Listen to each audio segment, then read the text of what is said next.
The sterile white extraction room hummed with fluorescent tension. Duh! Catherine Whitmore stood frozen behind the observation glass, her palm pressed flat against the cold surface, wedding ring catching the harsh light. Below, her father lay motionless on the surgical table. Kumar's gloved hands moved with practiced precision. Tweezers gleaming as they withdrew something pale and segmented from Thomas Whitmore's ravaged lower lip. The thing writhed. A nurse gasped off camera. Catherine's breath fogged the glass. 67 years of her father's life had led to this moment, this extraction of something that shouldn't exist inside human flesh. The monitor beeped erratically.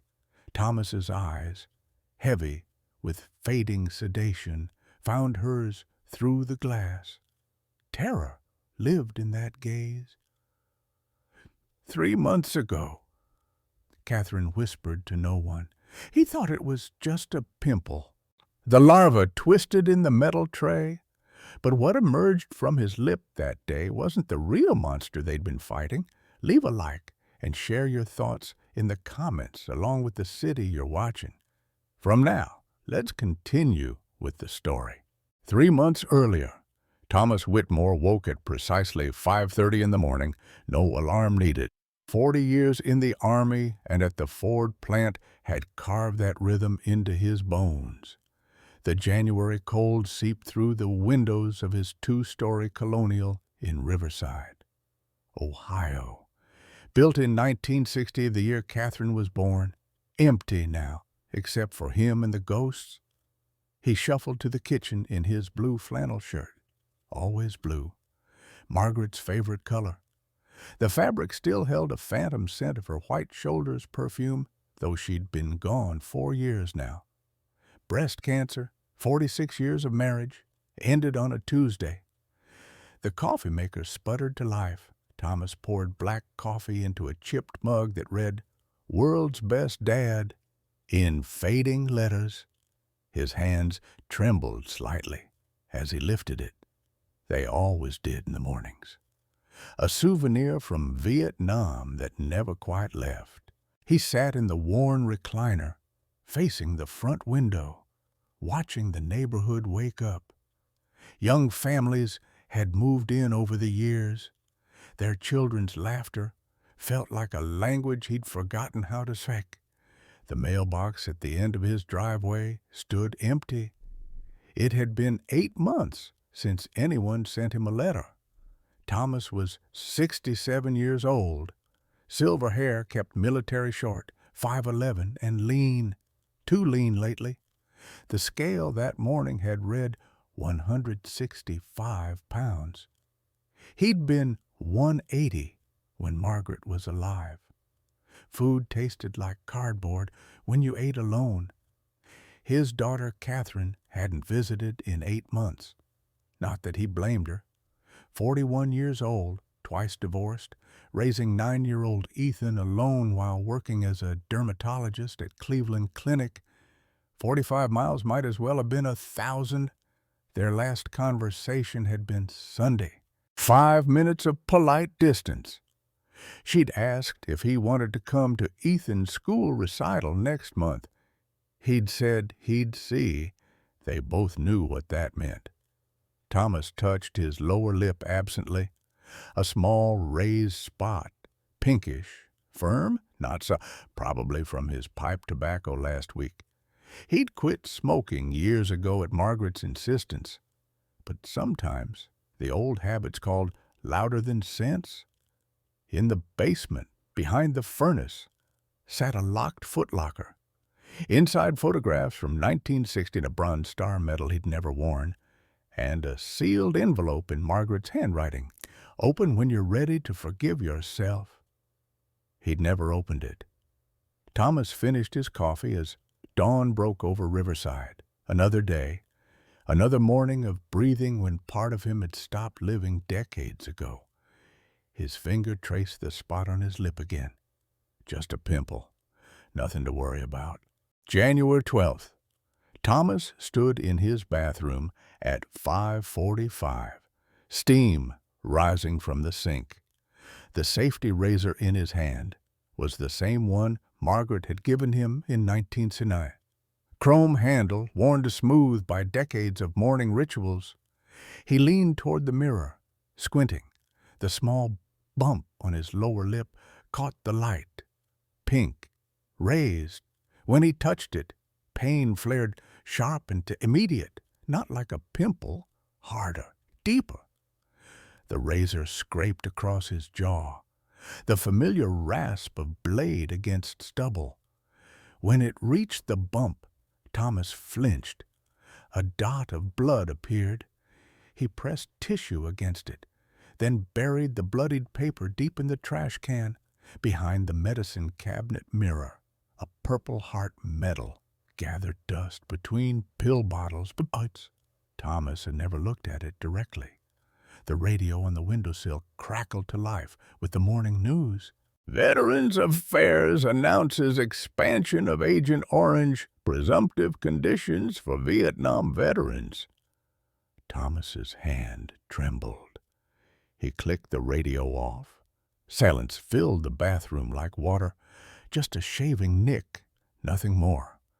1 week later, Ruth Morrison knocked on his kitchen door at 10 in the morning, right on schedule. She was 70, silver-haired, with the no-nonsense bearing of a former Army nurse.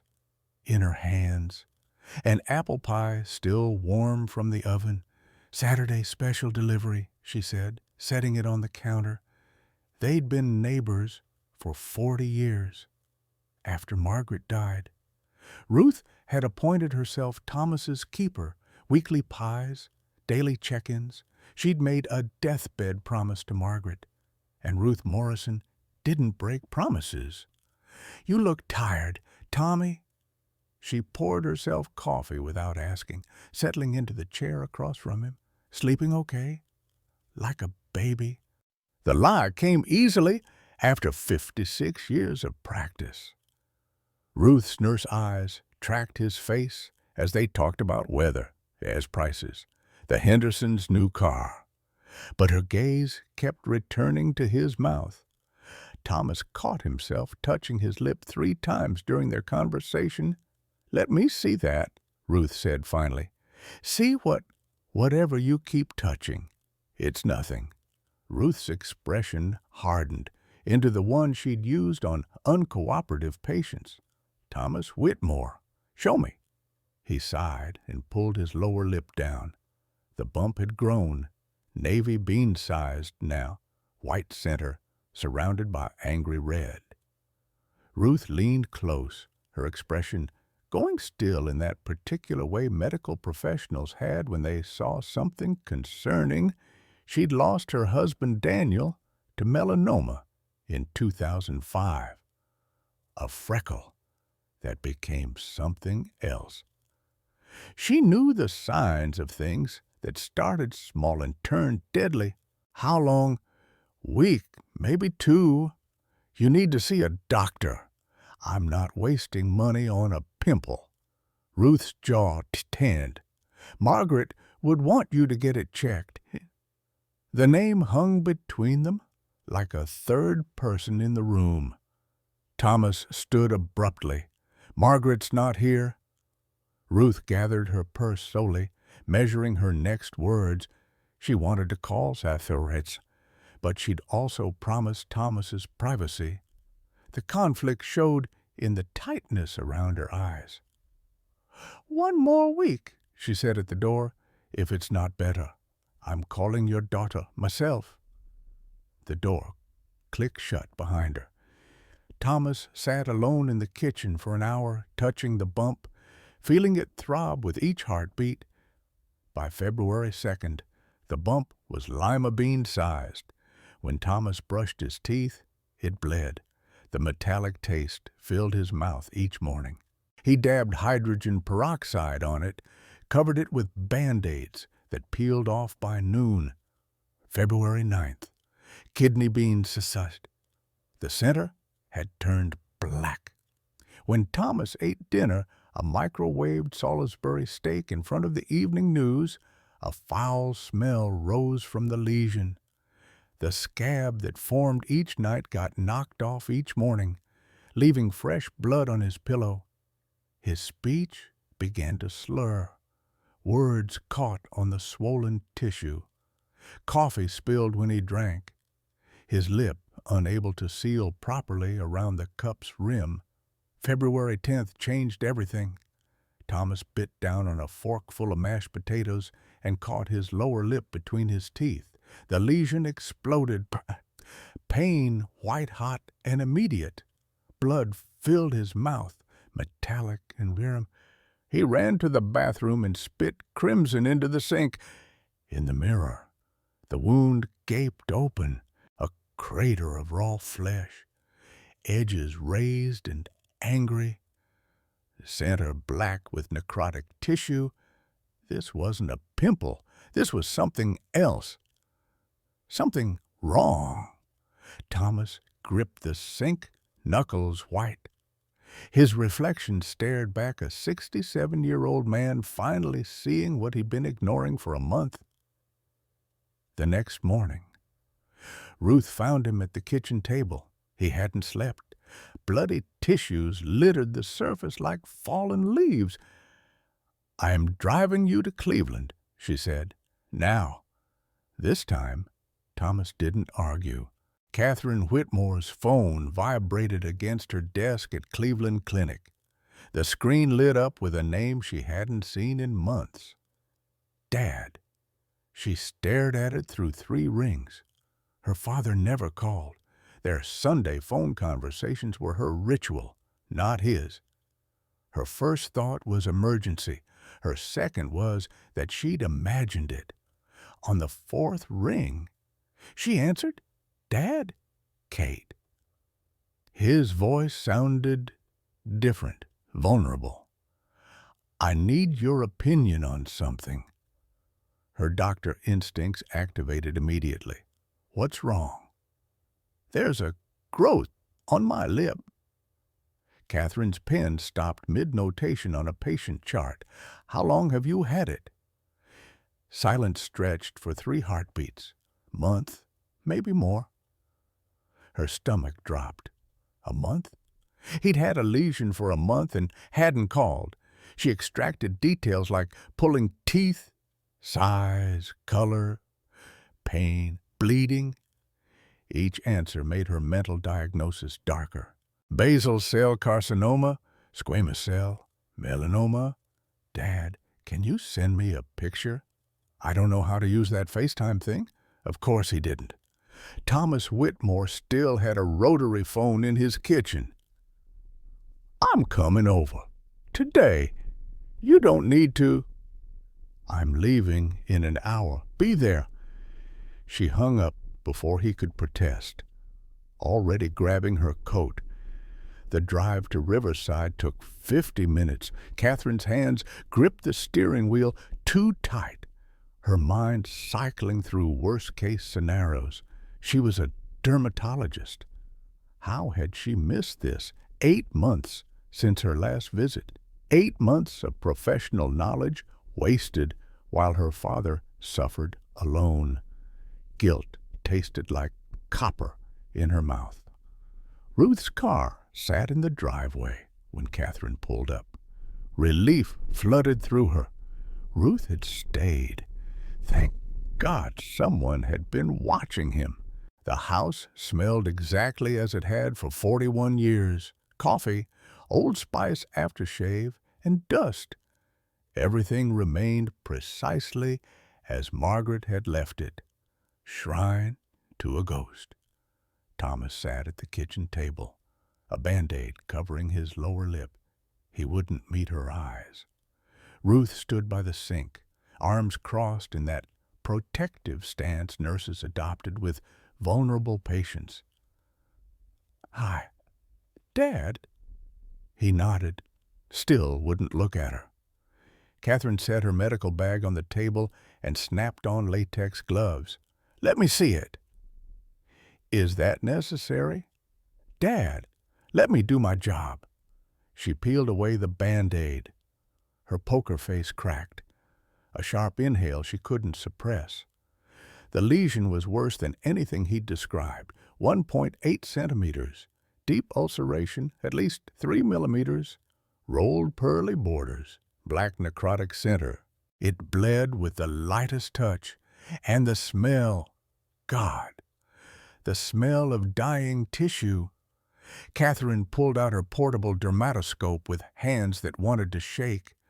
Through the lens, she saw irregular vessels, white streaks, atypical cellular structures. Every classic sign of squamous cell carcinoma, likely stage 2, already invasive. She looked at Ruth. Their eyes met in that universal medical language. "This is bad." Ruth nodded slightly. She'd known. "How bad?" Thomas asked. Finally meeting his daughter's gaze, Catherine couldn't lie. "Bad enough. We need a biopsy. Today. I don't have insurance." The lie was so transparent it hurt. "I'll handle it. I don't want charity." "Dad," her voice broke on the word. "This isn't charity. This is cancer." The word dropped between them like a stone into still water. Cancer.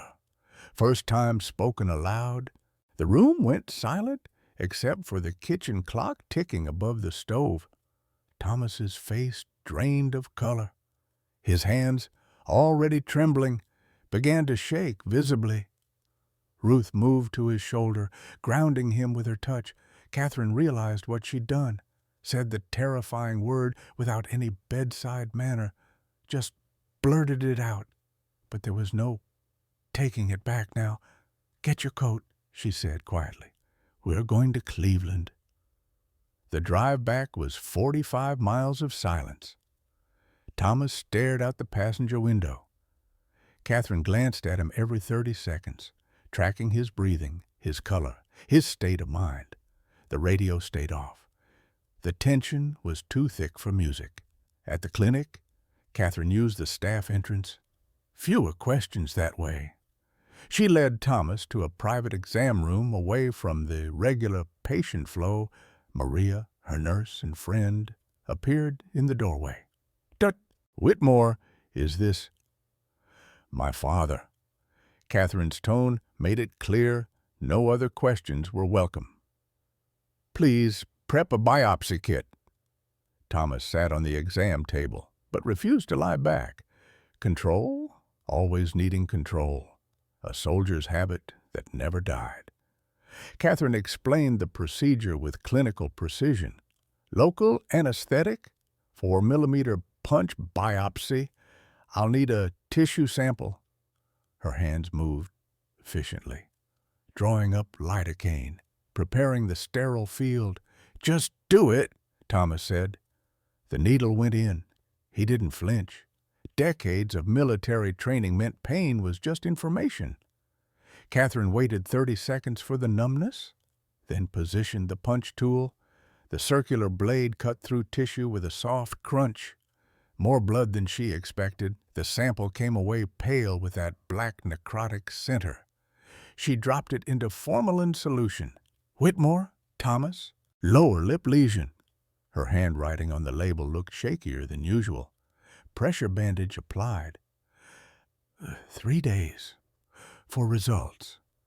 Tom watched his daughter work with an expression she couldn't read. She noticed his hands trembling in his lap. He noticed that she bit her lip when concentrating, exactly like Margaret used to. They were strangers who shared blood and a house full of memories neither wanted to discuss. The drive home was worse than the drive there. Catherine offered to stay. "I can sleep on the couch. I'm fine alone." 4 years of practice in that statement. She didn't push, just wrote her number on a sticky note and pressed it to his refrigerator. "Call me if it bleeds again." The next 3 days stretched like years. Catherine called every morning. How does it feel? 5-minute conversations that were the longest they'd had in years. On the 3rd call, she asked if he wanted her to visit. I said I'm fine, but he wasn't fine. Thomas barely ate. Ruth brought soup he didn't touch. "You need to eat," she insisted. "What's the point if I'm dying?" "Stop that." Ruth's anger was sharp and sudden. "You don't know anything yet." Valentine's Day. Thomas sat in his basement, surrounded by old photographs. Margaret on their wedding day, a her handwriting on the back. "Forever yours." He cried for the first time since her funeral. The phone rang at 3 in the afternoon. Catherine's name on the caller ID. Her photo, when had she added a photo to his phone, showed her smiling. Professional, confident. "Dad, results are in—" Her voice was professional, but underneath he heard fear. "I need you to come in tomorrow morning." Thomas stared at the photo of Margaret in his hand. 23 years old in a white dress, eyes full of future. "What time?" he asked. 10 o'clock, Dad." "I'll be there."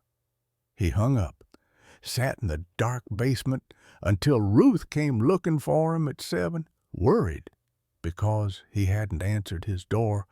Tomorrow he would learn if the war he'd survived 56 years ago would finally claim him after all. February 15th, 10 in the morning.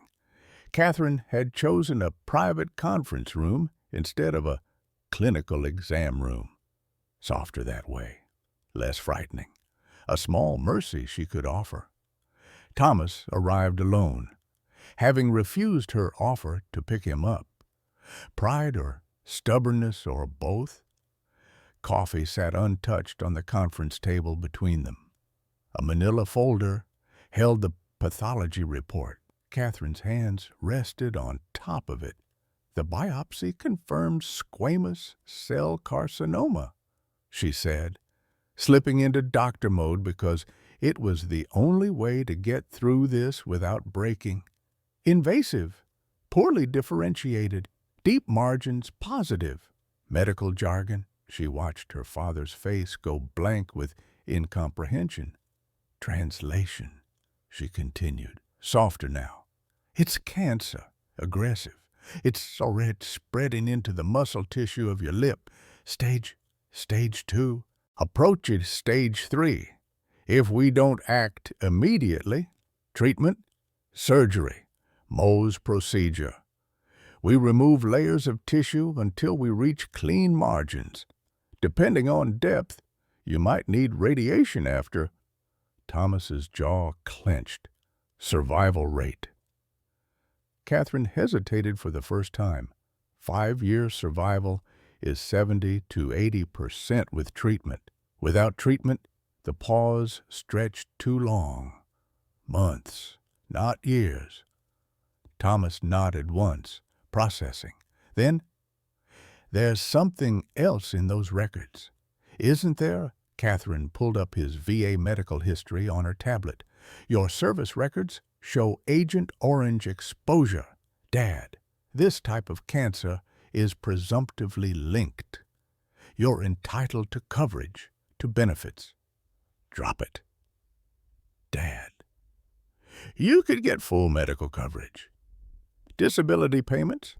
This is exactly what those benefits—" "I said, drop it." His voice rose for the first time in 15 years of their careful, distant relationship. Catherine flinched. "Why won't you let the VA help you?" Thomas stood, chair scraping against linoleum. "Because if they look into my records, they'll find things." "What things?" "Things that are buried. Things that need to stay buried." He moved toward the door. "Dad, you need surgery within 2 weeks, maybe less." His hand on the doorknob. "I'll think about it." The door closed. Catherine sat alone in the conference room and cried for the first time since her second divorce. Maria found her 20 minutes later, mascara streaking her cheeks. "I can't lose him," Catherine whispered. "Not like Mom." "Then don't let him push you away. That night, Catherine sat at her kitchen table with a bottle of wine and 300 pages of her father's VA medical records. She'd forged his signature on the request form. Unethical, possibly illegal. She didn't care. Page 47, discharge summary from 1970. Specialist Thomas J. Whitmore, 101st Airborne Division. Medical discharge, retained foreign object, lower lumbar region, shrapnel partially removed, fragment remains embedded near L4, L5 vertebrae. Patient declined further extraction. Psychiatric evaluation recommended. Patient refused. Catherine read it 3 times. Her father had shrapnel in his back. She'd never known. 41 years of being his daughter, and she'd never known. Page 89. Attempted psychological evaluation. Patient refuses to discuss combat experiences. Exhibits signs of acute stress reaction. Flat effect. Hypervigilance.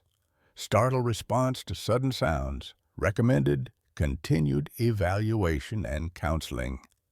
Patient left facility before completion. Did not return for scheduled follow-up. Her father had PTSD, untreated for 56 years. Page 156 made her blood run cold. X-ray report from 1901. Radiology notes in clinical language. Metallic foreign object measuring 2 cm embedded in paravertebral muscle, left side, position consistent with projectile entry. Then, in barely legible handwriting at the bottom, trajectory inconsistent with enemy fire. Catherine's medical training kicked in. Trajectory analysis was standard in combat wounds. If the trajectory was inconsistent with enemy fire, that meant the bullet had come from behind, friendly fire, or something worse. She called the VA records office the next morning, pretending to be Thomas. The clerk's voice was bureaucratic and bored until Catherine mentioned her father's name. "Sir, your file is flagged." Flagged. CID investigation, 1970. Case closed. No charges filed. CID. Criminal Investigation Division. Military Police. What was the investigation about? Catherine's heart hammered. I can't disclose that information without direct authorization from the veteran, sir. Catherine hung up, stared at her phone. Her father had been investigated by military police, shot from behind, carried shrapnel, no, a bullet in his back for 54 years, refused psychiatric help, refused to talk about Vietnam, refused VA benefits, things that are buried. The pieces formed a picture she didn't want to see. February 20th. Ruth Morrison appeared at Catherine's apartment without calling first. She looked 10 years older than her 70 years. "I need to tell you about your father," Ruth said, "and about my Daniel." They sat at Catherine's kitchen table. Ruth cradled a cup of tea she never drank. Daniel Morrison was a medic, same unit as your father. 1st Airborne, 19th to 1970. Ruth's voice was steady, but her hands shook. "He came home wrong, like Tommy, but different." Catherine waited, barely breathing. Daniel never talked about the war, not once in 35 years of marriage, but he talked in his sleep. Ruth's eyes were distant, remembering, every night, the same words. "I should have spoken up. I should have spoken up." What happened to him? Ruth's composure cracked. Official cause of death, cardiac arrest. 2000, I found him with empty pill bottles. All of them. He'd been saving his heart medication for months. She wiped her eyes. "Suicide. I told everyone it was his heart. Even our son. The shame I couldn't." Catherine reached across the table, took Ruth's hand. "I think Daniel and your father share a secret," Ruth said, "and I think it's been killing them both. Just slower for Tommy." Ruth pulled a small box from her purse. Inside put letters, yellowed paper, careful handwriting. "Daniel wrote these in Vietnam. Never mailed them. I found them after he died." She handed one to Catherine, dated March 14th, 1960. Catherine read aloud, voice shaking. "I did something today I'll never forgive myself for. I lied on a medical report. Tommy made me promise. He said if I told the truth, 20 men would go to prison, 20 families destroyed. I chose loyalty over honesty. God help me. God help us all." The letter fell from Catherine's hands. The bullet wasn't enemy fire. It wasn't accidental, friendly fire. Someone had shot her father deliberately, and Daniel Morrison, Medic and Ruth's husband, had falsified the report to cover it up. Her father had been carrying this for 56 years. Daniel had carried it until it killed him. And now the secret was trying to kill Thomas, too. The next 3 weeks blurred together in Catherine's memory. Her father missed his follow-up appointment on February 22nd. She called. Voicemail. Called again. Voicemail. Drove to his house. His truck was in the driveway, but he wouldn't answer the door. Ruth used her key on February 24th, found Thomas in the basement, surrounded by cardboard boxes, spilling photographs and medals and letters. He'd lost more weight. His face was gaunt, the lesion on his lip now grotesque and weeping. "Go away, Ruth. Not until you eat something. I'm not hungry." But it wasn't about hunger. Catherine knew from Ruth's daily reports that her father was giving up. The lesion had grown to 2.3 centimeters. It bled spontaneously. Thomas kept gauze pads in his pockets, changing them constantly.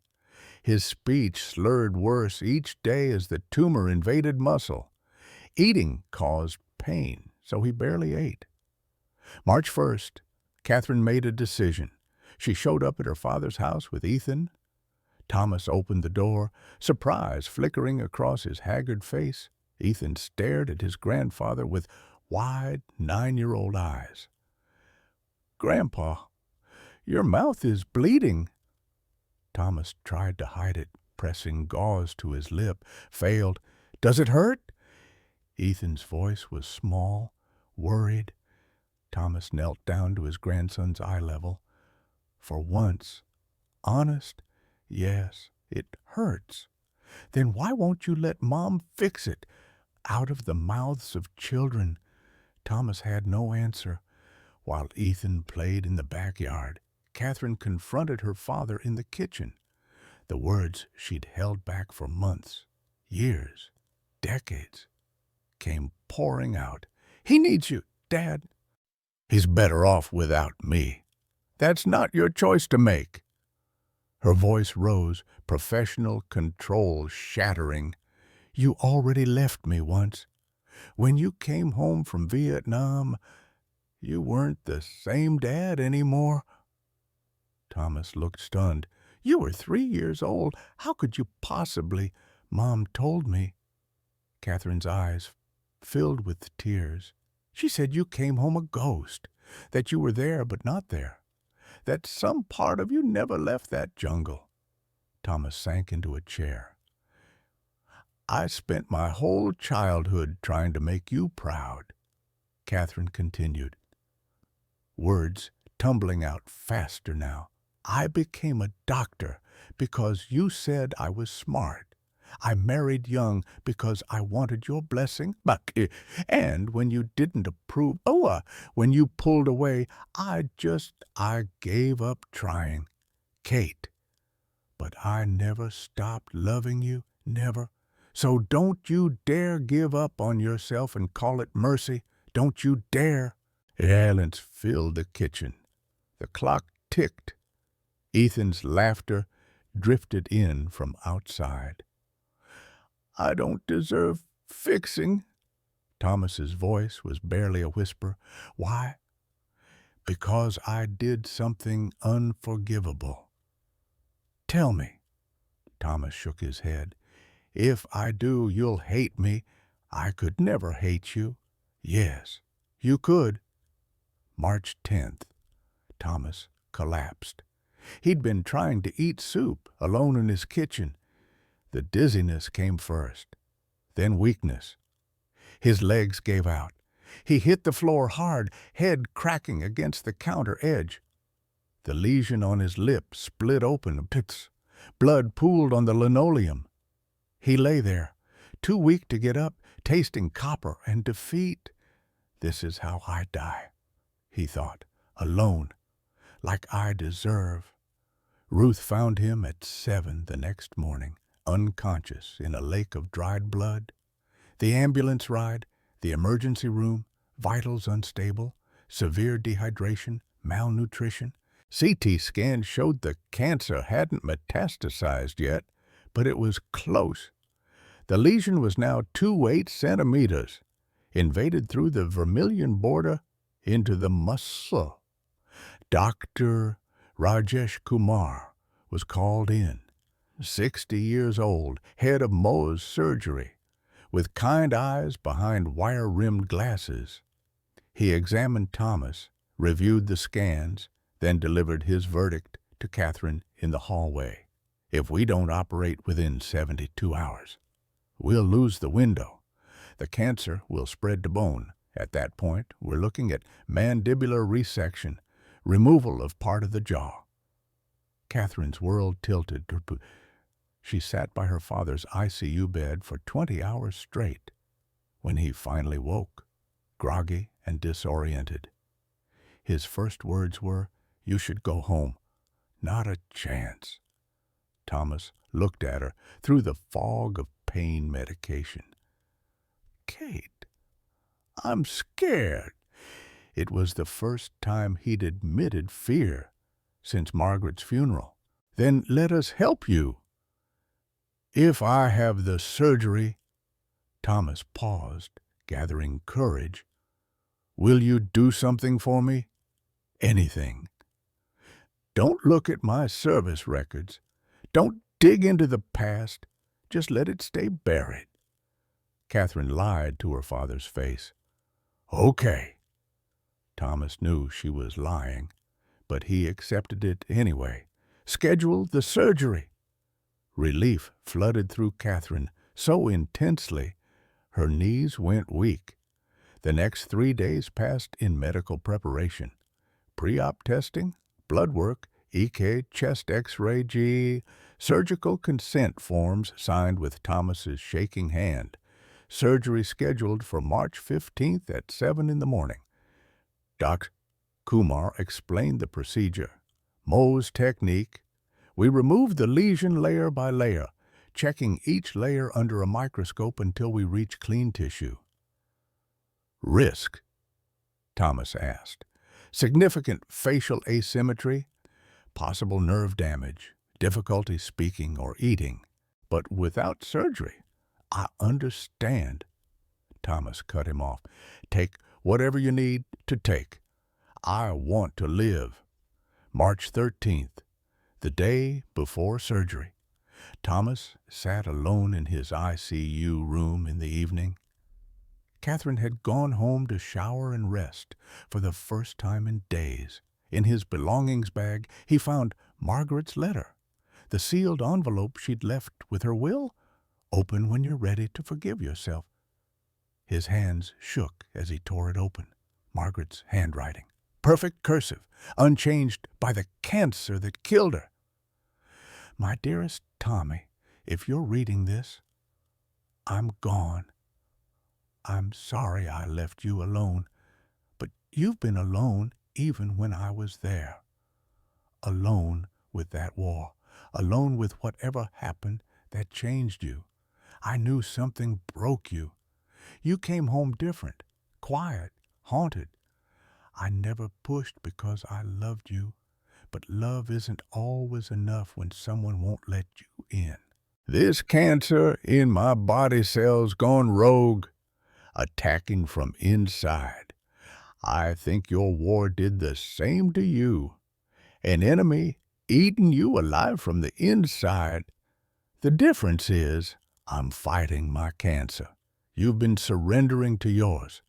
Promise me something, my love. When your time comes, not yet, I pray decades more, don't go down without a fight.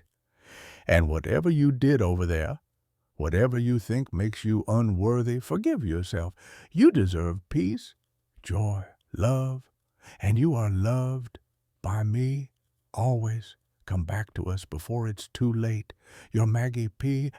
Tell Catherine I love her. Tell her I'm proud of her. Tell her she saved you once by being born. Maybe she can save you again. Thomas cried in his dark hospital room, tears he'd held for 4 years, for 56 years, for a lifetime. A passing nurse pretended not to notice, giving him dignity. "I'm sorry, Maggie," he whispered to the empty room. "I'm so sorry." When Catherine returned at 9, she found him still holding the letter. She didn't ask questions, just climbed into the narrow hospital bed beside him against all hospital regulations, and held her father for the first time in 20 years. "I don't know how to be fixed," Thomas said. "Then let's figure it out together." They fell asleep like that, father and daughter. Finally close. At 2 in the morning they both woke. Catherine spoke first. "Dad, after the surgery, will you tell me everything?" Long pause. "If I survive it, you will." "How do you know?"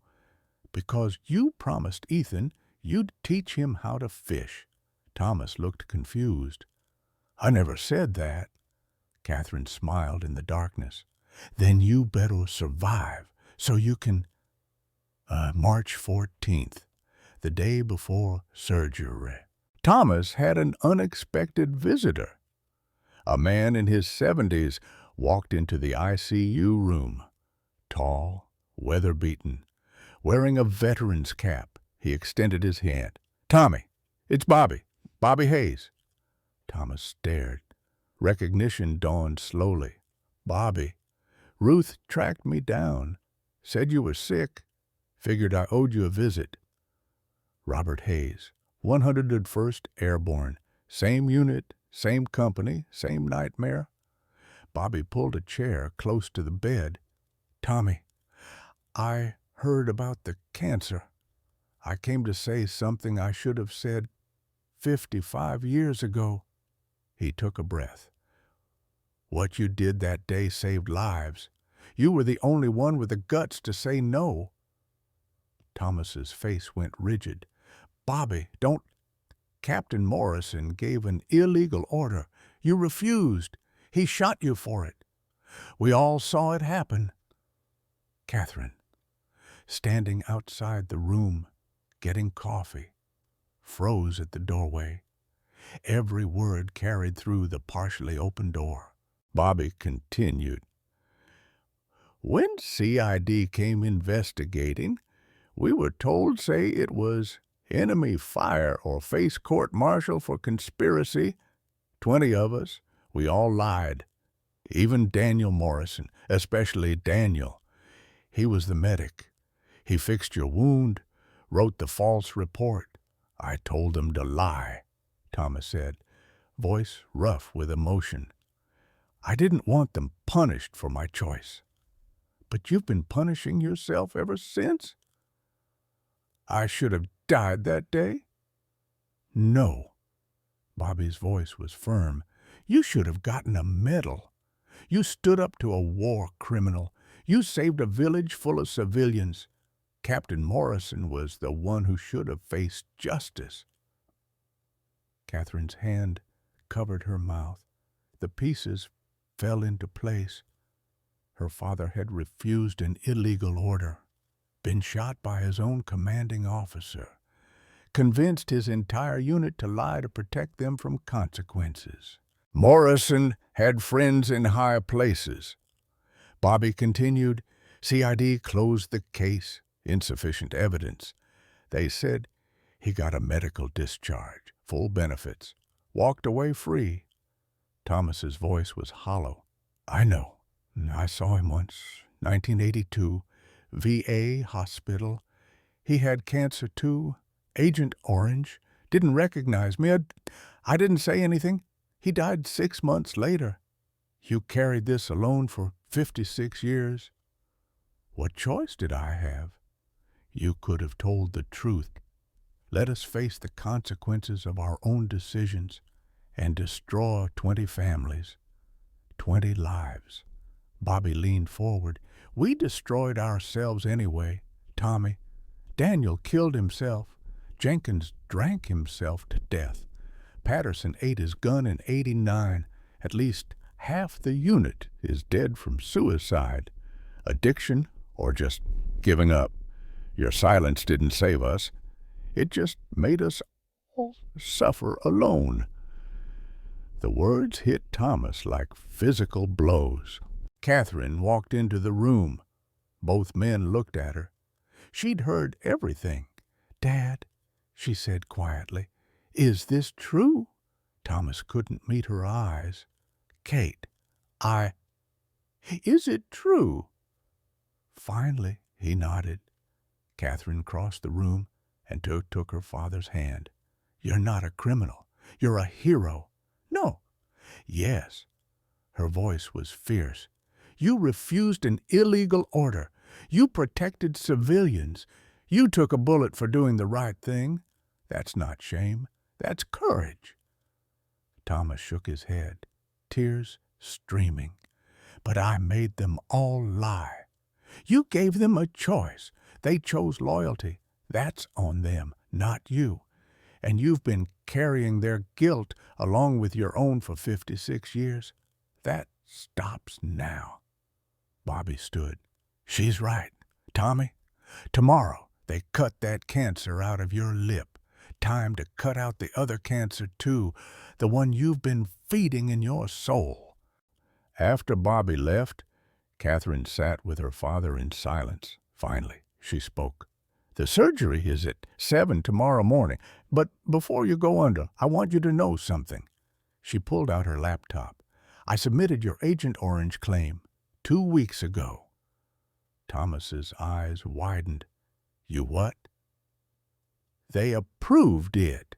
Full disability coverage, medical benefits. You're entitled to $350,000 in retroactive payments. Kate, I told you not to, and I ignored you because you were wrong. She clicked to another screen. I also filed a request to reopen the CID investigation. You can't. I already did. Bobby gave a sworn statement. I found 2 other men from your unit. They talked. Daniel's letters are evidence. The bullet trajectory analysis proves Morrison shot you from behind. She turned the laptop so he could see. The case has been reopened. Captain Morrison's family has been notified. He'll receive a posthumous dishonorable discharge. Thomas stared at the screen, unable to process. You're not the criminal, Dad. The system that protected Morrison is, and that system is finally being held accountable. It doesn't change anything, Thomas whispered. They're still gone. Daniel, Margaret, all those years. But you're not gone, and you don't have to carry this alone anymore. Thomas closed his eyes. I don't know how to not carry it. Then let me help you, like you helped me learn to ride a bike. You ran beside me. Now I'll run beside you for the first time in 56 years. Thomas Whitmore smiled, lopsided because of the lesion. Painful, but real. When did you get so wise? I learned from the bravest man I know. March 15th, surgery day. 5 in the morning. The nurses came in quietly, respectful of the sacred silence before battle. They removed Thomas's regular IV lines and started new ones for anesthesia. Clear fluids dripped into his veins.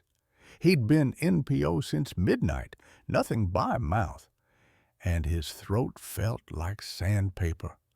The hospital gown made him feel exposed, vulnerable. He hated it. 67 years old and reduced to pale blue cotton that tied in the back. Catherine arrived at 5:30, already wearing surgical scrubs, forest green. She couldn't operate conflict of interest, but Dr. Kumar had granted her permission to observe from the surgical deck. Ruth appeared 10 minutes later, breathless from the early morning drive. She took position on Thomas's other side, her weathered hand finding his. "Ready?" Catherine asked. Thomas wanted to say no, wanted to run, but Margaret's letter was folded in his belongings bag, and her words echoed, "Don't go down without a fight. Ready?" The transport team arrived at 6:15. They unlocked his bed wheels and began the journey through fluorescent corridors. Thomas stared at the ceiling tiles passing overhead, counting them, 1, 2, 3, like counting seconds until impact, like the helicopter ride out of Vietnam in 1969, bleeding and broken, certain he was dying.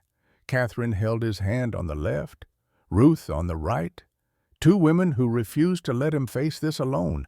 The surgical suite doors loomed ahead, stainless steel, small circular windows. Beyond them, the sterile field where his fate would be decided. Dr. Kumar waited inside, already gowned and gloved. His eyes above the mask were kind. He'd served in the Gulf War as a combat surgeon. He recognized something in Thomas that other doctors missed, the particular stillness of men who'd seen death up close. "Mr. Whitmore, ready to get this done?" Thomas nodded, not trusting his voice. Catherine squeezed his hand. "Dad, if something happens—" "Nothing will happen," she said, but her voice betrayed her fear. "If it does, tell Ethan I loved him. Tell him his grandfather was proud of him. You'll tell him yourself." Thomas looked at his daughter, really looked at her.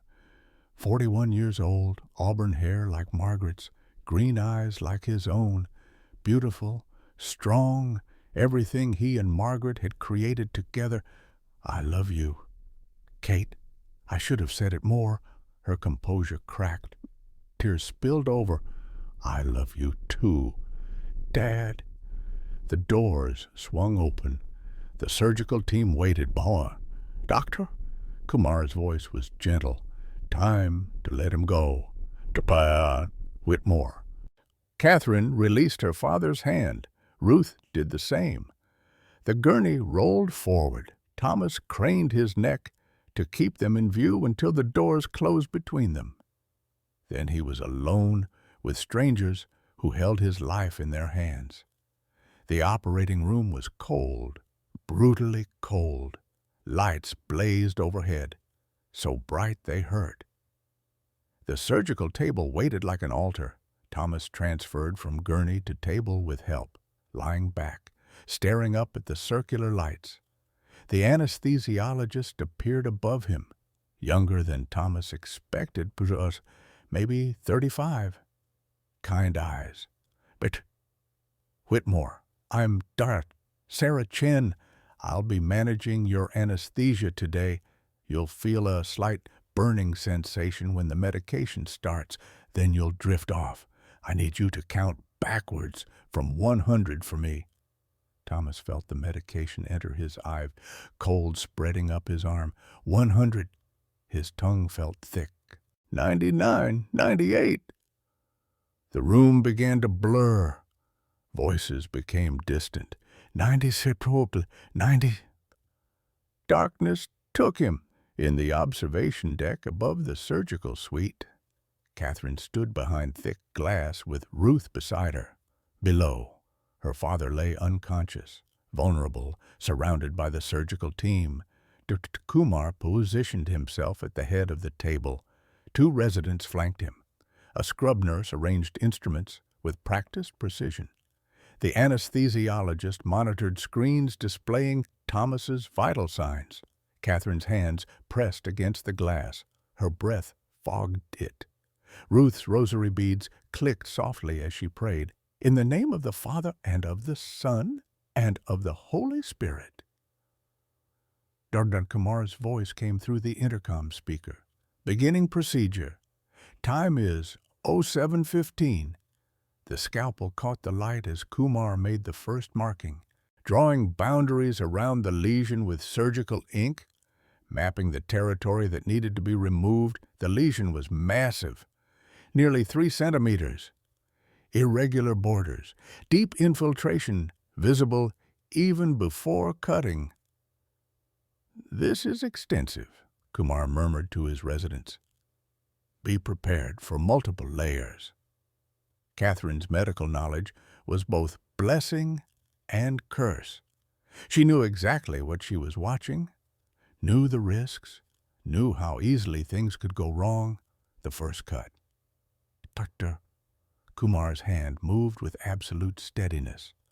The scalpel traced the marked line, cutting around the lesion in a perfect circle. 3 centimeters in diameter, 5 millimeters deep, blood welled immediately.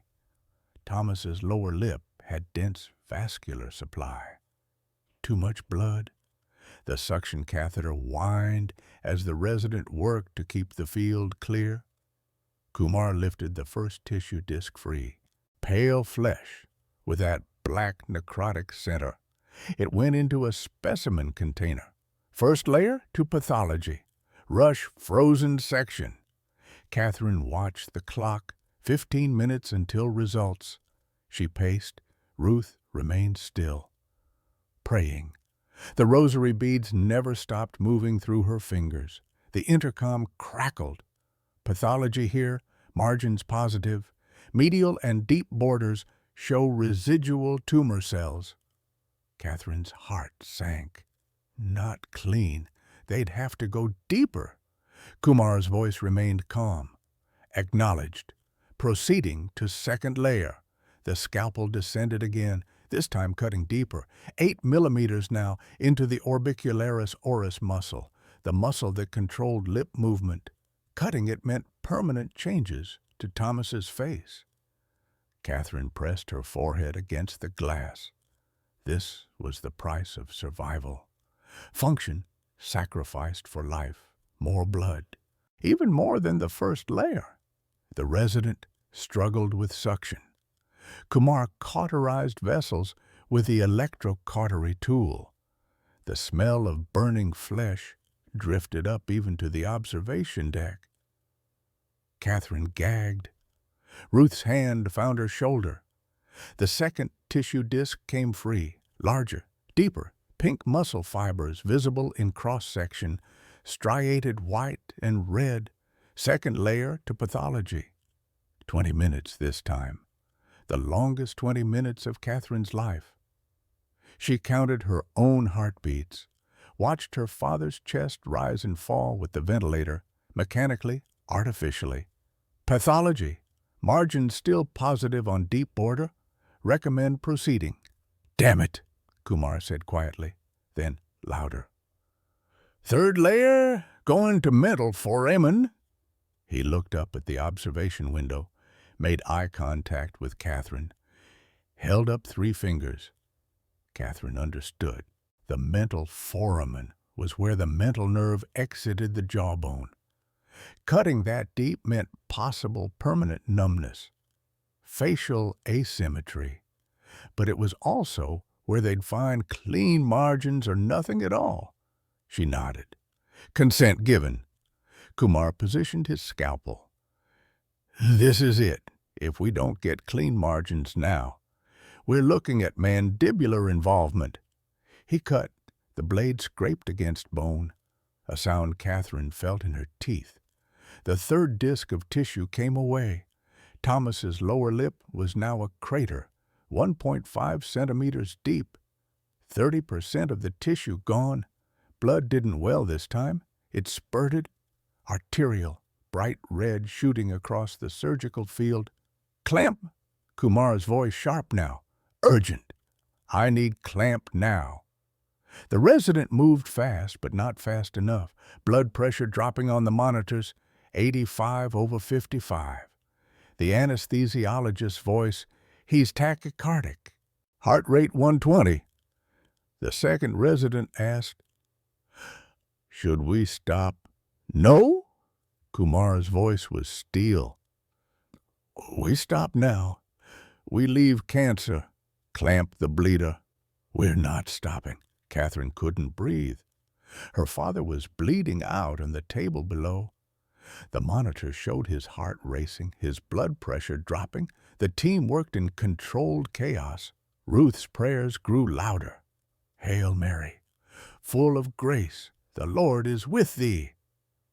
The clamp closed on the bleeder. The spurting stopped. Kumar worked quickly now, tying off the vessel with sutures so small Ethrin could barely see them. Pressure stabilizing, the anesthesiologist reported. Heart rate coming down. 110, 100, 95. Catherine's knees buckled. She sat down hard on the observation deck floor. Ruth knelt beside her. He's strong, Ruth said. He didn't survive Vietnam to die here. Mom died on a table like this? Catherine's voice was hollow. Mastectomy complications. She went under and never woke up. He's not Margaret, and you're not alone this time. Below, Kumar sent the third tissue sample to pathology. This is it. We're at bone. Can't go deeper. 25 minutes of waiting. Catherine couldn't watch anymore, couldn't not watch. She stood at the glass like a prisoner awaiting verdict. Her phone buzzed. Ethan, texting from his father's house. Is Grandpa okay? Catherine typed back with shaking fingers. Still in surgery. I'll call soon. The intercom finally crackled to life. Pathology. Third layer shows. Clear margins. All borders. No residual tumor. Catherine collapsed into the chair behind her, sobbing. Ruth hugged her, crying too. Below, Dr. Kumar looked up at the observation window and gave a thumbs up. They'd gotten it all, but the surgery wasn't over. Now came reconstruction. Kumar had removed 30% of Thomas's lower lip. The defect gaped like a wound from war. Without reconstruction, Thomas would never eat normally again, would never speak clearly, would drool constantly. Kumar evaluated the damage. We'll advance local flaps, borrow tissue from the adjacent areas to cover the defect. The next hour was delicate work, undermining tissue, creating mobile flaps, advancing them medially to close the gap, layer by layer, rebuilding what cancer had destroyed, muscle layer first. Absorbable sutures, pulling orbicularis oris muscle together. The tissue protested, stretched beyond its natural limits. Deep dermis next, more sutures, smaller now. Kumar's fingers moved like a pianist, precise and rhythmic. Finally, skin. Non-absorbable nylon sutures that would need removal in 2 weeks. The stitches marched across Thomas's reconstructed lip like tiny black soldiers. When Kumar stepped back at 10:45, 3.5 hours after the first cut, Thomas's face was changed forever. The lower lip was shorter on the left side where the tumor had been. The vermilion border, the red part of the lip, was disrupted, asymmetric. A long scar traced from the corner of his mouth across the left lower lip. but it was closed, functional. He would eat again, speak again, live. "Surgery complete," Kumar announced. Moving to recovery, Catherine ran down the stairs from the observation deck to the recovery room. She was there when they wheeled Thomas in, still unconscious, breathing tube still in place. She took his hand. It was cold. She warmed it between both of hers. "Dad, it's over. They got it all. You're cancer-free." No response. The anesthesia would take time to wear off. 30 minutes passed. 45. Thomas should be waking now. Catherine's relief began to curdle into worry. The anesthesiologist, Chen, checked Thomas's pupils, shined a light. They reacted, but sluggishly.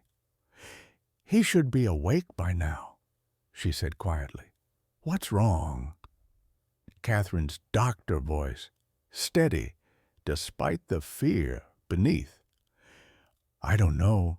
Neurologically, he's intact. Brain CT was clean. There's no medical reason he shouldn't be waking up." "Then why isn't he?" Chen met Catherine's eyes. "Sometimes, with trauma patients, especially combat veterans, they don't want to wake up. The body is ready, but the mind resists." Catherine stared at her father's still face.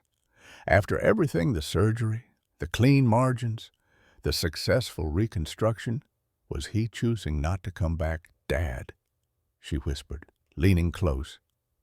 You promised you'd fight." The monitors beeped steadily. Thomas's chest rose and fell with mechanical precision, but his eyes stayed closed. And Catherine felt the old fear return, the fear that her father had been trying to die all along, and that even cutting out the cancer wouldn't be enough to make him want to live. 3 o'clock in the afternoon, 6 hours post-surgery. Thomas still hadn't opened his eyes. Catherine sat a vigil in the ICU room, holding her father's hand. The breathing tube had been removed an hour ago. His respiratory function was strong, but consciousness remained elusive. Medical tests showed nothing wrong. Brain scans clear, neurological responses normal. Yet he slept on, somewhere deep inside himself where medicine couldn't reach. Catherine had called Ethan's father. "Bring him, now. I don't care about hospital policy. His grandfather needs him." Ethan arrived at 3:30, small hand clutching his father's. When he saw Thomas surrounded by machines, tubes, monitors, his face crumpled with fear. Is he dying? Catherine knelt to eye level with her son. Honesty felt more important than comfort. "I don't know, baby." "Can I talk to him?" "Yes, he might hear you." Ethan approached the bed carefully, as if afraid Thomas might break. He climbed onto the chair beside the bed and took his grandfather's hand. The hand dwarfed his small fingers. "Grandpa." "It's me, Ethan." No response, just the steady beep of monitors. "Grandpa, you said you'd teach me to fish." Ethan's voice wavered. He believed Catherine's fabrication completely. "I bought a fishing rod with my birthday money. It's blue, your favorite color." The monitors continued their rhythmic beeping. Thomas's face remained still.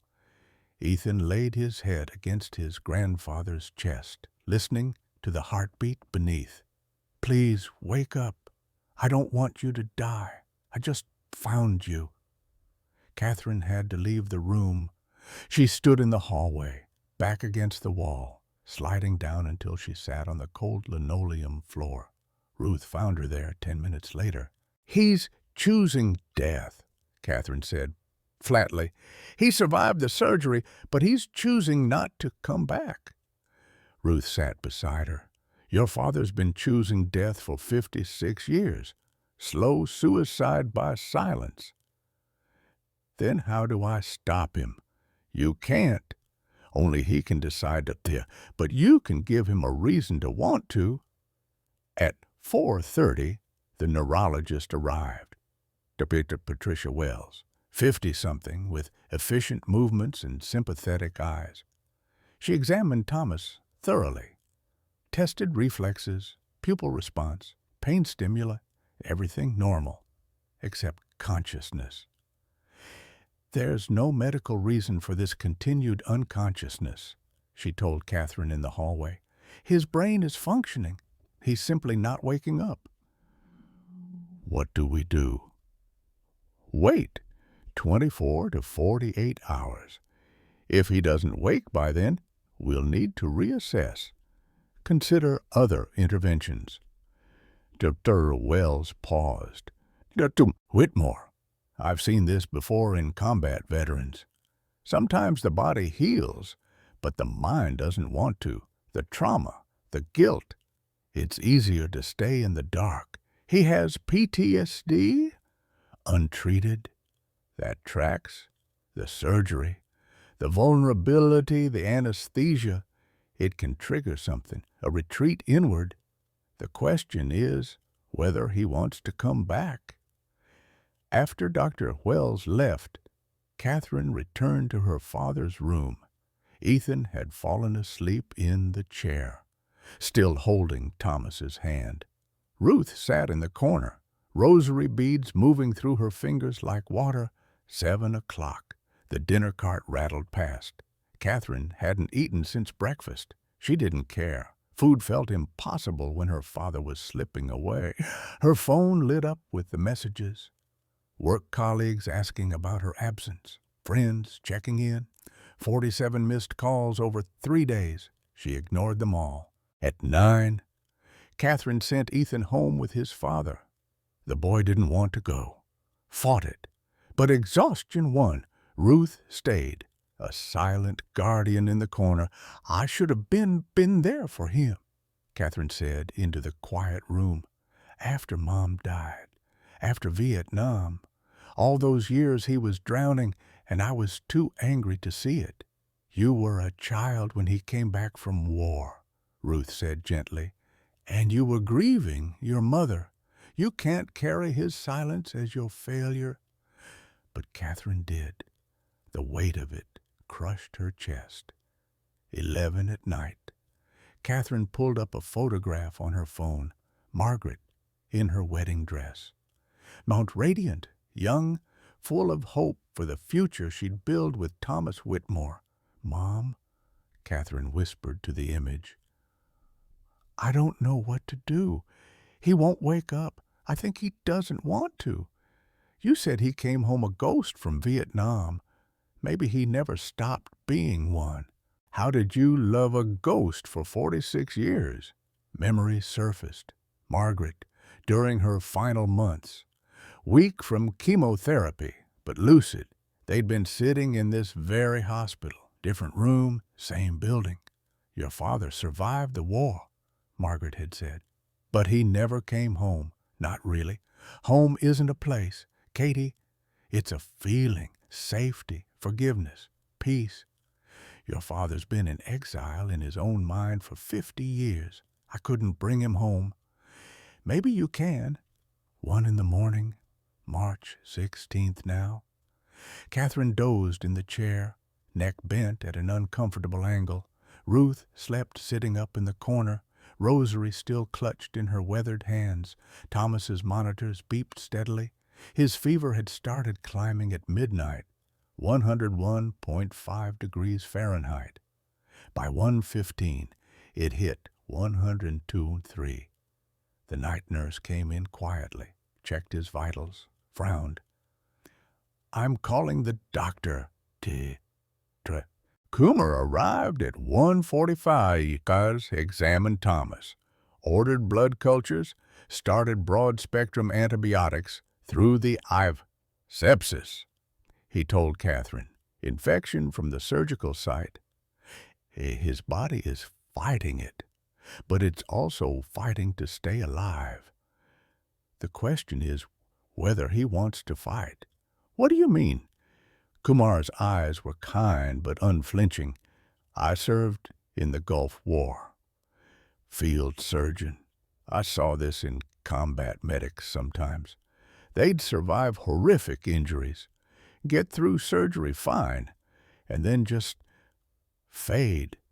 Not physically, psychologically. Survivor's guilt. The body wants to live, but the mind has given up.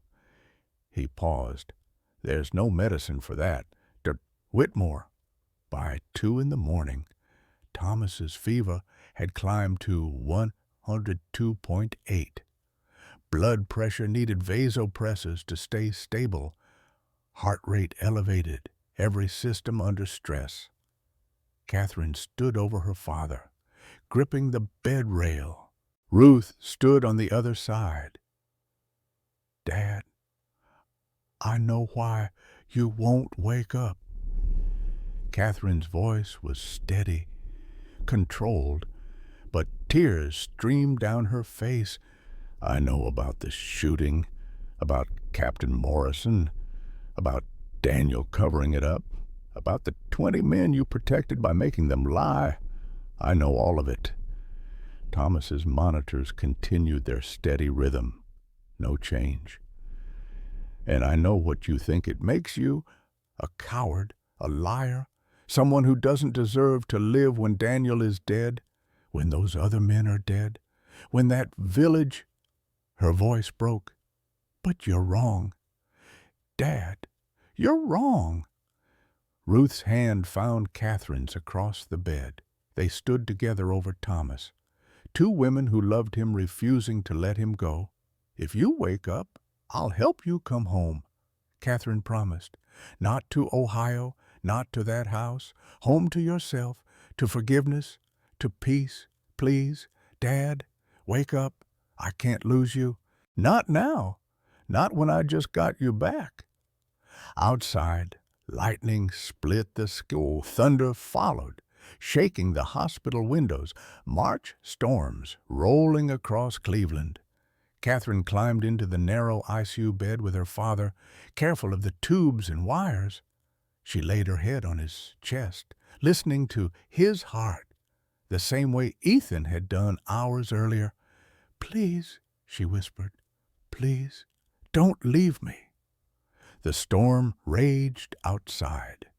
Rain hammered against the windows, and Thomas Whitmore remained locked somewhere deep inside himself, where the war still raged and forgiveness seemed impossible. His fever climbed to 103.1. The monitors beeped faster, and Catherine held her father tighter, as if she could anchor him to life through sheer force of love. 2:30 in the morning. The storm peaked. Thunder cracked so loud the hospital windows rattled. The lights flickered once, twice, then steadied as backup generators hummed to life. Catherine jolted awake in the ICU bed beside her father. Ethan had woken up screaming at his father's apartment, terrified of storms since he was small. Catherine's phone buzzed with texts she didn't see.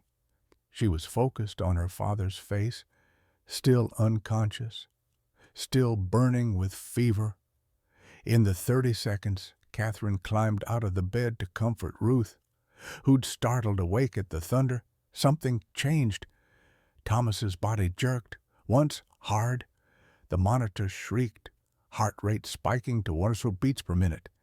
His eyes snapped open, but he wasn't seeing the ICU room. He wasn't seeing 20. He was somewhere else entirely. Vietnam, March 14th, 1960. 56 years dissolving like smoke. Thunder became mortar fire.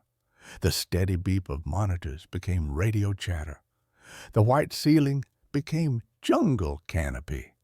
He was 22 years old, face down in mud, tasting blood and earth and fear, Captain Morrison stood over him.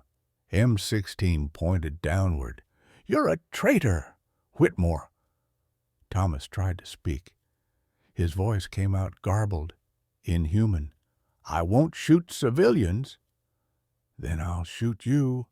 The gunshot, the explosion of pain in his lower back, fire spreading through his spine. He was dying. He knew he was dying. In the present. Thomas thrashed against the hospital bed. His hands clawed at tubes, trying to rip them free, trying to defend himself from an enemy that existed only in his fractured mind. Catherine lunged for him. "Dad! Dad!" Nurses poured into the room, 3 of them trying to restrain a 67-year-old man with the strength of terror. His eyes were wild, unseeing, locked on something none of them could perceive. "He's in flashback," one nurse said. "Combat piste. Get the restraints." "No." Catherine's voice cut through the chaos. "No restraints. Let me handle this." She grabbed her father's face between her hands, forcing him to look at her. "Dad, it's me. It's Kate. You're safe. You're in Cleveland. You're not in Vietnam." Thomas's eyes found hers, but didn't recognize. He was still in 1916, still bleeding out, still certain he was dying.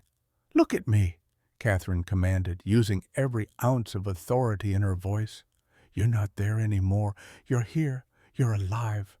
You survived." Something flickered in Thomas's eyes, a crack in the wall between past and present. "That's it," Catherine urged. Come back to me." His breathing slowed fractionally. The thrashing lessened. Recognition dawned slowly, like sunrise breaking through storm clouds. "Kate!" His voice was sandpaper rough, barely a whisper. "I'm here. Dad, I'm here." Thomas blinked. The ICU room came into focus. White walls, machines. His daughter's face, tear-streaked and terrified. He wasn't dying in a jungle. He was alive, in a hospital, safe. "Where?" He tried to sit up, failed. His body was too weak. "You just had surgery. You've been unconscious for 20 hours. We thought we'd lost you." Thomas's hand moved to his face, touched the bandages. Memory returned in fragments. The lesion, the cancer, the operating room, Margaret's letter. The breathing tube was gone, but his throat felt raw. Speaking hurt. Everything hurt. "Did you?" He coughed. "Did you get it all?" Catherine's face transformed. Relief so profound it looked like pain. "Yes, all clear margins. You're cancer-free." As Thomas closed his eyes, a single tear traced down his weathered cheek. Then why did it come back? The question hung in the sterile air. Ruth stepped closer from the shadows. The nurses quietly retreated, giving them privacy. "What do you mean?" Catherine asked, though she knew exactly what he meant. "I heard Margaret." Thomas's voice was distant, dreamlike. "In the dark. She said not yet. I wanted to go with her. Stay in the dark. But she pushed me back, said you needed me, said Ethan needed me." His eyes opened, found Catherine's. "I told her I didn't deserve to stay. She said, then earn it." Catherine sat on the edge of the hospital bed, took her father's hand. "Dad, I know what happened in Vietnam." Thomas's body went rigid. "What?" "Bobby came yesterday. Ruth gave me Daniel's letters. I know about Captain Morrison, about the illegal order, about you being shot, about all of it.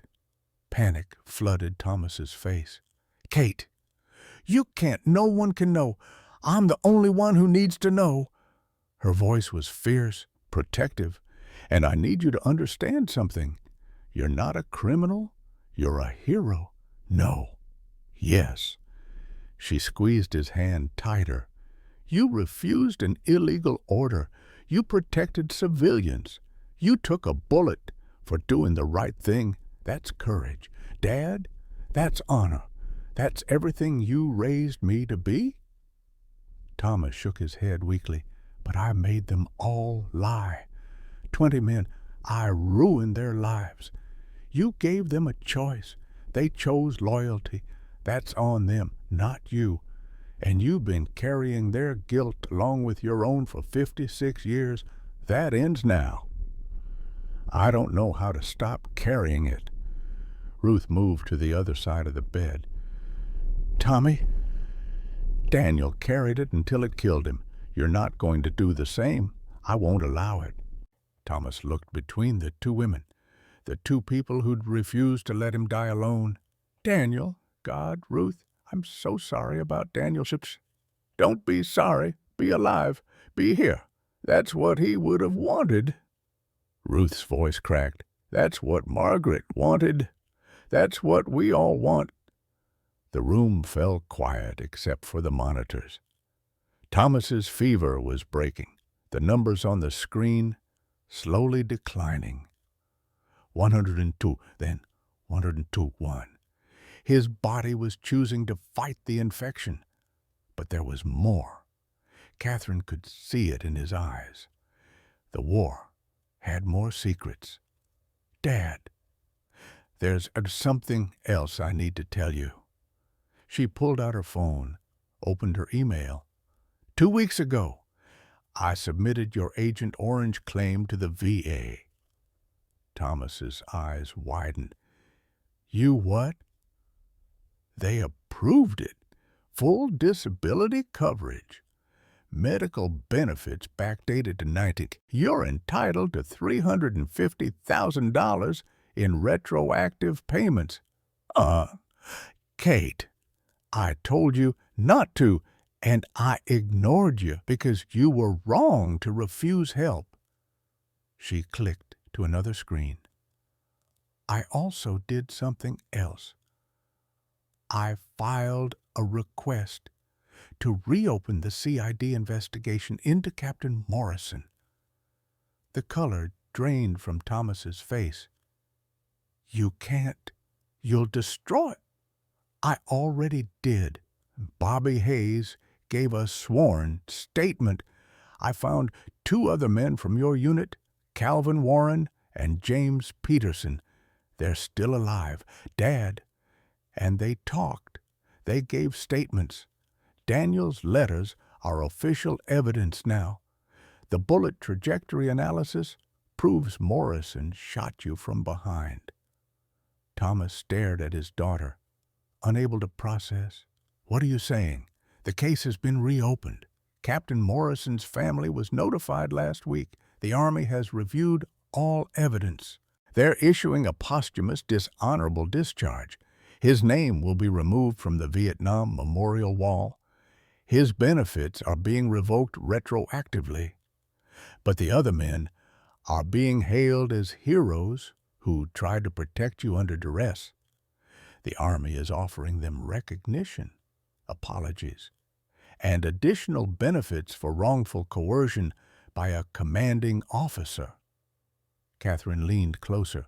"You're not the criminal, Dad. The system that protected Morrison for 55 years is, and that system is finally being held accountable." Thomas couldn't speak, couldn't breathe.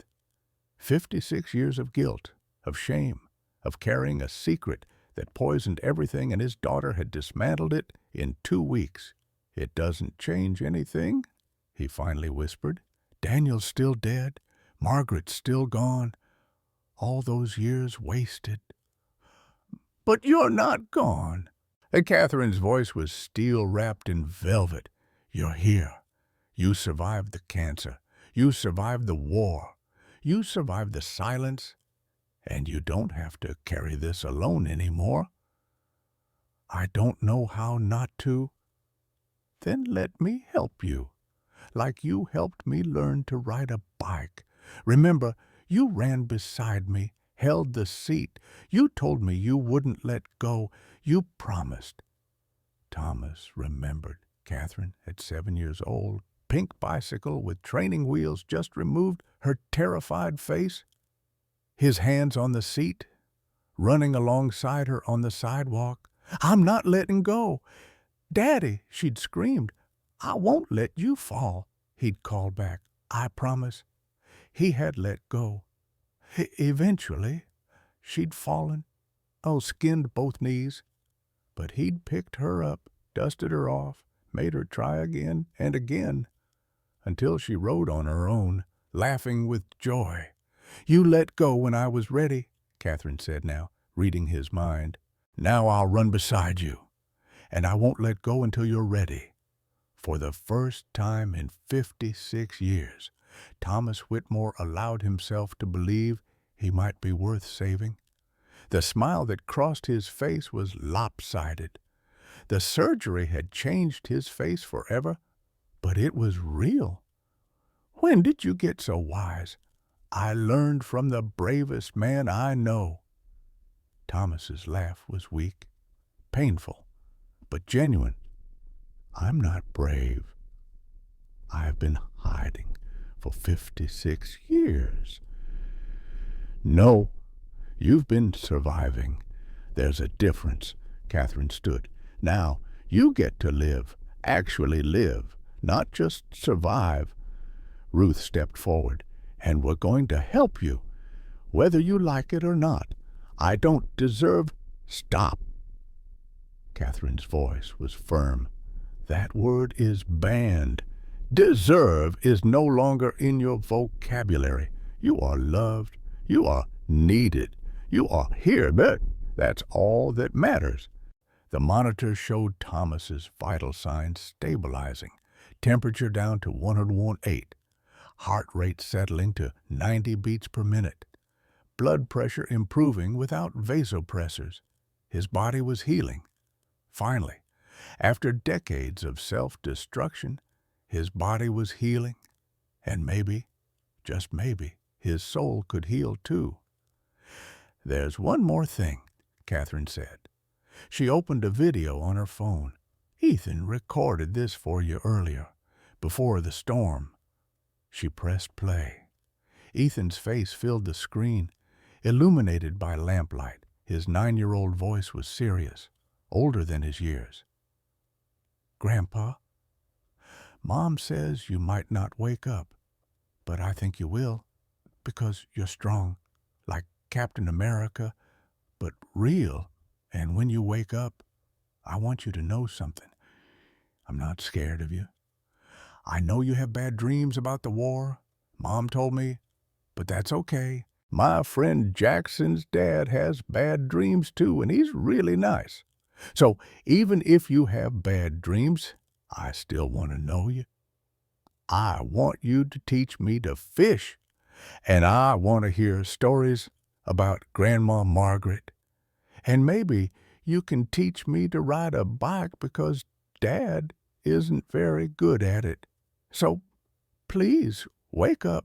Please don't die. I love you even though we just met. Love, Ethan. The video ended. Thomas was crying openly now, tears streaming down his face into the bandages. That boy, he choked out. That boy deserves better than... He deserves his grandfather. Ruth interrupted. He deserves you, all of you.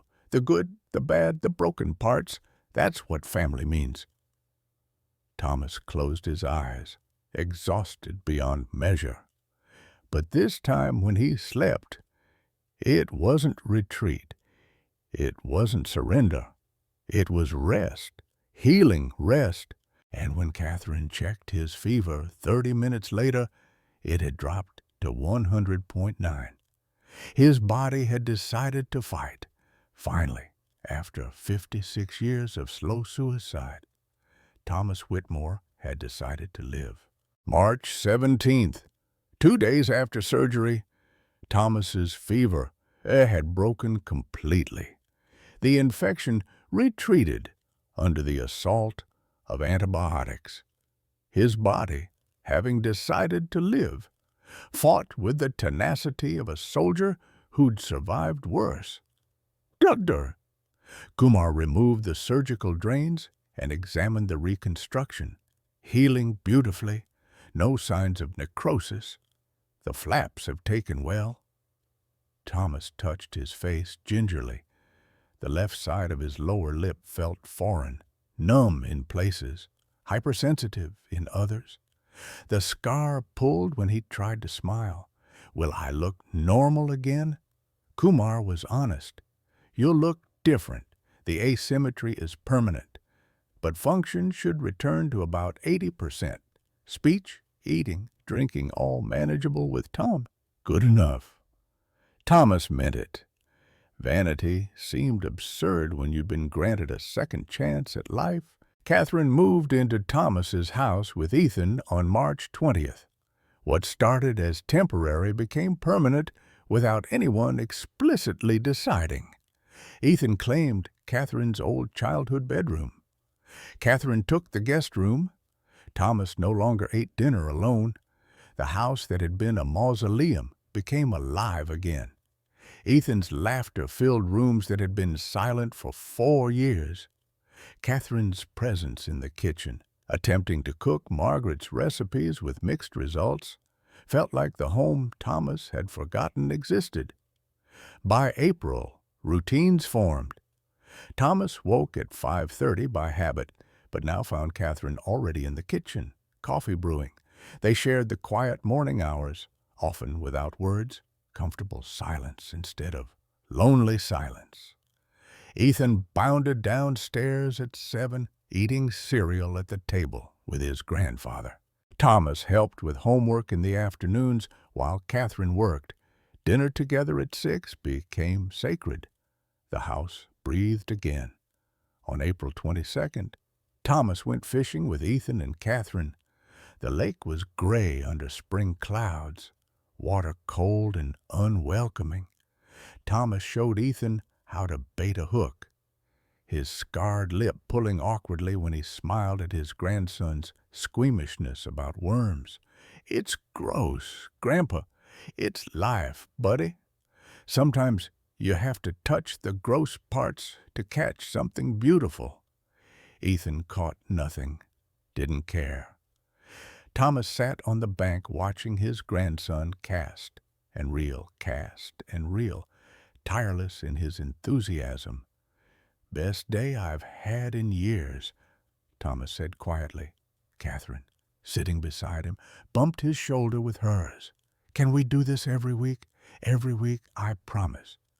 Promises felt possible now. The future felt possible. Catherine had found a PTSD therapist who specialized in Vietnam veterans. Dr. Marcus Webb, 68, himself a veteran of the same war. Thomas resisted at first. I don't need to talk about it, but you've been not talking about it for 56 years. Look where that got you. The first session, Thomas sat silent for 45 minutes. The second session, he talked about the weather. The third session, he cried about a village full of civilians he'd saved by refusing an order. By May, he was sleeping better. The nightmares didn't stop, but they loosened their grip. Progress wasn't linear. Some days Thomas woke up and didn't want to get out of bed. Some days the weight of 56 years crushed him. But Catherine was there. Ruth was there. Ethan was there. And they wouldn't let him disappear into silence again. The VA benefits arrived in late April. $350,000 deposited into Thomas's account. He stared at the number, feeling nothing but disgust. Blood money, he said. No, Catherine corrected. Recognition, finally. Thomas donated most of it. The Margaret Whitmore Memorial Fund, established to help veterans' families, with medical costs. Catherine managed it. The first recipient was a young Marine with stage 4 lymphoma and no insurance. Thomas met him once, shook his hand, said nothing about his own cancer, just listened to the young man's gratitude. "You saved my life, sir." Thomas thought about that for days. Maybe saving lives could balance the scales. Maybe helping others could ease the guilt that never fully disappeared. Memorial Day, May 30th, the local VFW Post invited Thomas to speak. He hadn't attended a Memorial Day ceremony in 56 years. Hadn't worn his uniform since 1970. Catherine helped him into it the morning of the ceremony. The dress uniform was tight. He'd lost weight during the cancer fight and hadn't fully recovered it, but it fit. She pinned the bronze star and purple heart to his chest. He'd never worn them publicly. "You earned these," she said. "I don't know about that." "I do." The ceremony was at the town square. 200 people. Veterans spanning Korea to Afghanistan. Families with folding chairs and small American flags. Ethan sat in the front row between Catherine and Ruth, wearing a miniature flag pin on his shirt. Thomas stood at the podium, hands shaking. The crowd waited. He'd prepared nothing, just opened his mouth and let truth pour out. "My name is Thomas Whitmore. I served in Vietnam with the 101st Airborne for 56 years. I didn't talk about it. I thought silence was strength. I was wrong." The veterans in the audience nodded. They understood. Silence is where we bury truth, and buried truth becomes poison. I carried a secret that nearly killed me. Not with a bullet, though I took one of those too, with guilt, with shame, with the weight of things I couldn't say. His voice grew stronger. The tremor in his hands steadied it. "A cancer grew on my lip. My daughter cut it out. But the real cancer was in my soul. And I'm here to tell you, if you're carrying something, put it down. Talk, cry, rage if you need to, but don't die silent. We didn't survive war to lose the peace." The applause started slowly, then built. Veterans stood, their families stood, a standing ovation that lasted 2 minutes. 3 veterans approached Thomas afterward with tears in their eyes. "I needed to hear that," one said. "I've been carrying something too. Can we talk?" Thomas gave him his number. They met for coffee the next week. Then that veteran brought another and another. By June, Thomas had an informal support group, 5 Vietnam veterans meeting at his house every Thursday night. Drinking coffee, talking, finally talking. Ruth baked for them. Catherine provided the space. Ethan learned that heroes weren't perfect. They were broken men trying to piece themselves back together. June 15th, 3 months post-surgery. Kumar's office for the follow-up appointment. Catherine drove. As always, Thomas could drive himself now, but appreciated the company. Kumar examined the scar with professional satisfaction. No recurrence. Margins remain clear. Healing is complete. I'll see you in 6 months for routine surveillance. But Thomas, you're cancer-free. The words Thomas had needed to hear. Thank you for everything. You did the hard part. You chose to live. That night, Catherine threw a surprise party. The house filled with people, Ruth, Bobby Hayes, the veterans from the Thursday group, neighbors, Ethan's friends, and their parents. A banner stretched across the living room, 3 months cancer-free. Ethan had made it himself. Thomas walked in and stopped. Overwhelmed, everyone cheered. He cried again, but happy tears had become normal. Ethan ran up and hugged him. "Grandpa, we made it." "We sure did, buddy." Catherine raised a glass of sparkling cider.